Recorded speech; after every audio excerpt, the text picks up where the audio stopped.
Welcome to my channel. Today we're going to do something in 1-to-1 scale. Let's take a cab tour and I'll show you the controls and explain how they work. This video won't show me actually running the locomotive over the road because safety rules prohibit us from using electronic devices like cameras. If you want to see those kinds of videos, have a look at the Rainier Scenic Railroad YouTube channel. Welcome aboard Polson 70. Typical northwest day. Lots of fog here in the log yard. I think we're going to have rain today. It'll probably be a little slippery. There's our fire, almost at 100 pounds. We've got the locomotive all lubricated, greased, hydrostats done, air pump cups filled,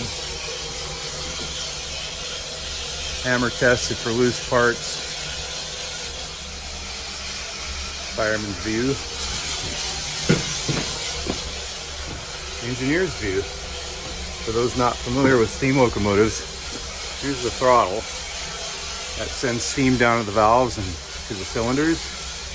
There's an injector, puts water into the boiler using the velocity and momentum imparted by steam coming through here, hitting a venturi, pulling water and sending it down a pipe way down there on the running board, about where my finger is, to that check valve. That velocity allows the steam pressure to overcome its own pressure to get through that check valve. Here's a reverser, controls valve cutoff and direction. Move it all the way forward, maximum steam emission, and then as you hook it up, it's less and less. It controls how much of the ports get uncovered as that valve slides. These are the cylinder drain cocks. They let the water and condensate out, especially when the locomotive's cold. You can't compress water, and if you don't let it out, it'll blow the cylinder head right off. We have an independent brake valve here that controls the locomotive and tender brakes. Automatic brake valve controls the train brakes. There's the sander, forward, backward. Got a headlight control here. Bright, dim, off, dim, bright. So front and rear directions, and a resistor there that does all the work for you. What else do we have here? Here's the back head. We keep our oil nice and warm so it flows nicely. We have spare oil down there to refill. Hydrostatic lubricator. Takes steam, condenses it to water, and then feeds droplets of oil with these adjustable feeders up through that water. And the back end, there's a line that goes out to the appliances. So the middle one is the air pump, and then we have left and right or valve. The valve carries it over to the cylinder in this case. On a superheated locomotive, you'd have an extra on either side. You'd have independently one for valve and one for cylinder. Superheated steam doesn't carry the lube quite as quickly. We have our main assortment of valves. The top one is the turret valve. And then valves for everything. You need to be able to separate the pressure here from anything that comes off of it in case of a leak. Over to the fireman's side. Fireman has an injector. This one gets used most. I have my own steam gauge. On an oil burner, you have a firing valve. This controls how much oil gets fed through a burner. There's a bronze burner in there with 2 slots on it. The top slot is oil, and that falls right on top of a steam slot, which is the atomizer. And as it hits that steam, it sprays it almost like an old furnace or a carburetor. You atomize it. That atomizer steam feed is controlled here, so I can control the intensity of that. If I'm putting just a little bit of oil in, I don't need a lot of atomizer, otherwise it'll blow the oil to the back with so much force that it doesn't really combust efficiently. It sort of turns green, sounds sickly. So there's a sweet spot, and you get to know what that sounds like and looks like based on the color of the fire.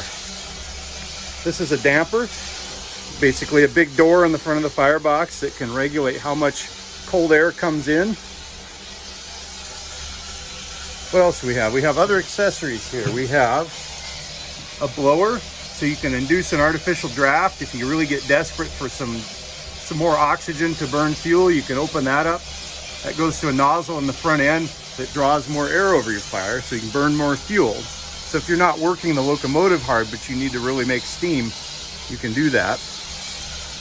We talked about the atomizer. We have a line heater. If you have bunker C or really cold fuel, there's a jacket around the line. You can push a little steam through that, heat it up a little bit. There's a blowback. That's useful if you have a clog in your line from your tender to the burner, well, almost to the burner, the point where the blowback actually comes through. You can blow it back. You can also blow it forward. If you shut the tender valve and open that up, it'll force it through the burner, but you have to be careful because if it's a big object, it's just going to jam it in deeper. And then there's an auxiliary line here where we can bring air into the locomotive for cold startup. There's another valve down on the ground there, so you can bring air in, and then once you get enough steam to run it on its own, you shut the air off and convert over to steam from the top side. What do we forget? Main steam gauge. And then the engineer has air brake gauges.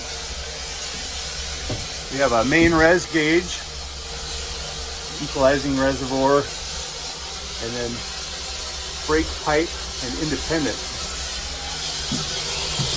There's our engineer, Adam. Yay. He's fun to work with. We've been having a good time. It's our second day in a row on the locomotive. And I don't know why Miss Piggy is here, but there's always a story behind cab ornaments. There's some fun castings. This is the backhead casting. Shows working pressure, test pressure, etc. And the most important thing, I probably pointed this out, is the water glass. You live and die by the water glass. If this gets too low, there are no negotiations. You have to keep water in the locomotive. And then there's a light here. When we have the dynamo running, it generates 34 volts of electricity, and it lights up an old light bulb. Those bulbs are getting harder and harder to get. So there's one there. There's also one for the engineer. And at night, we have lights on all the important gauges so we can see what we're doing.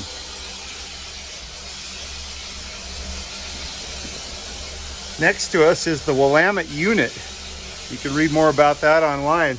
This machine worked hard. It logged a lot of acres, brought a lot of timber in to build houses and all kinds of things. And the fact that it survives is pretty amazing. It's mostly intact. All right, I'll show you how to start an injector. We've got our steam feed to the injector on. The water side on the water tank coming from below is on. We have both steam and water combining. The steam's going to hit a venturi in here and pull that water through. And that momentum is going to carry it all the way down the boiler to the check valve, which is just beyond sight in front of the air compressor. And it's going to hit that check valve with 155 psi, but it's got momentum, and that's enough to overcome the 155 psi that's pushing the other direction on the check valve. And that's what makes these things work. So we open the water. This controls water flow. So there's shut and open, fogging up a little bit. So you open the water, pull it back until it primes, hear that click, and then open it. And then I like to find this down as low as I can go.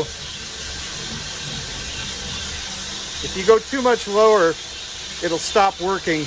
You won't have enough water to cause it to run, and it'll go back to the overflow, which is, you just see it on the ground down there puffing a little steam of water.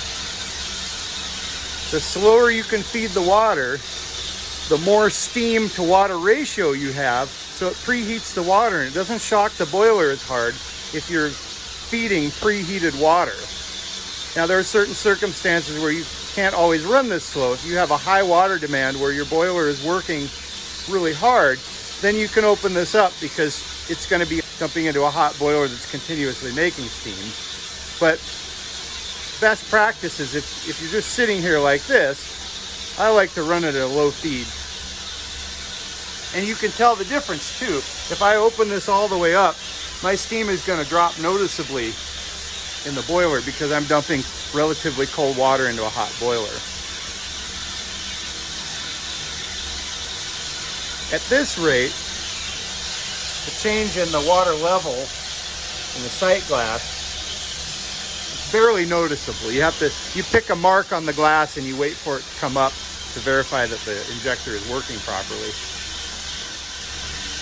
and the shut off is the reverse process. Close the steam valve and shut your water off. All right, let's do a quick video on water glass blowdown. So here's our level. There's a couple reasons we want to do this. We want to make sure that all three valves controlling each water glass work properly. So we've got the steam side, we have the water side, and the drain valve. And we have two glasses. So we want to make sure that not only do the valves have to work properly, we want to make sure the two glasses agree with one another. And we also want to verify that these passages to and from the boiler are functional, because if one of them gets blocked, your water level can no longer track correctly with what's in the boiler, and that can spell some disaster. So the first thing I like to do is I just use the drain valve, and you can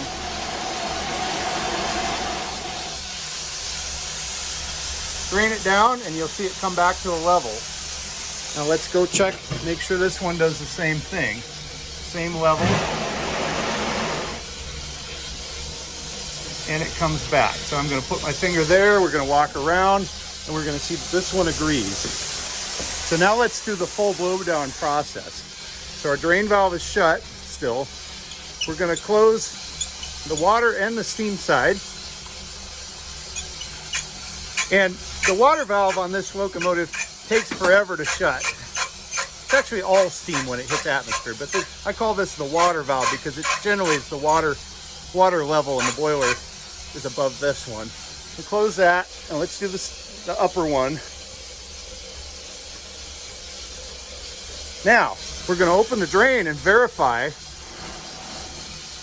See, no hissing. That means these valves are properly shutting off the steam from the boiler. Now, we're going to open the lower one, and we're going to listen for a hiss that's more like a watery sound versus a high-pitched hiss like a steam. It's actually more like a roar, so check this out.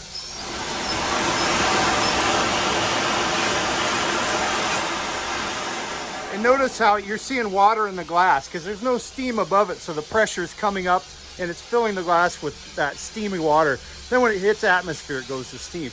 Now we'll do the steam valve side. So this is shut. We verified that that works and this passage is open. We'll do the upper side, which is going to sound like steam. Hear how much higher it is?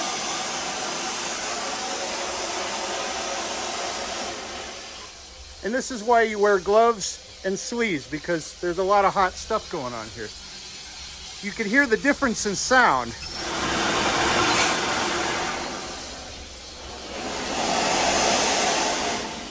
The upper one's a little higher because it's drier steam. Okay, we've done that. Let's close this drain. Now, let's open up this lower one and we're going to see this glass fill with water. See that?